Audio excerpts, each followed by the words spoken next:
Bonjour, aujourd'hui j'avais envie de vous parler de la volonté. Vouloir les choses. Ce qui va nous rendre,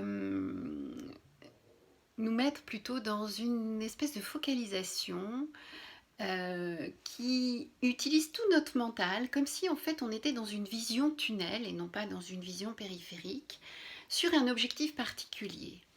Et cet objectif va mettre en œuvre toutes nos facultés mentales, en oubliant tout le reste, c'est-à-dire l'intuition, en oubliant en fait le réel lâcher-prise, l'accueil des choses, etc.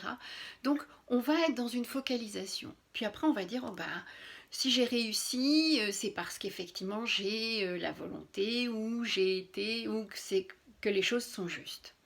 C'est pas tout à fait ça. Enfin, moi, c'est pas comme ça que je le vois. C'est-à-dire qu'en fait, notre mental est assez coupant, séparateur. Il va mettre les choses dans des cases. Alors que notre intuition ou l'accueil de quelque chose qui est plus profond en nous va être beaucoup plus unificateur, va permettre que les choses se font de manière juste, mais de manière beaucoup plus ouverte. Quand c'est le mental ou quand c'est la volonté, c'est quelque chose qui est très personnel et qui reste en fait très auto-centré. Alors que quand on va être dans l'accueil de notre intuition, dans l'accueil de ce qui est juste, de laisser en fait les choses nous traverser, on va être dans quelque chose de beaucoup plus ouvert et qui est dans une forme de circularité beaucoup plus juste, non pas que pour nous, mais pour l'ensemble. Alors je ne sais pas si je suis très très claire, mais dans la volonté, il y a quelque chose de coupant, de tranchant et de séparateur.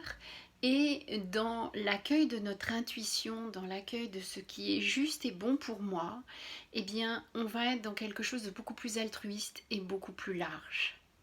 Voilà, c'était la petite réflexion de se poser la question d'où viennent les choses. Est-ce qu'elles viennent de notre mental et d'une volonté, ou est-ce qu'elles viennent d'une intuition et de notre âme?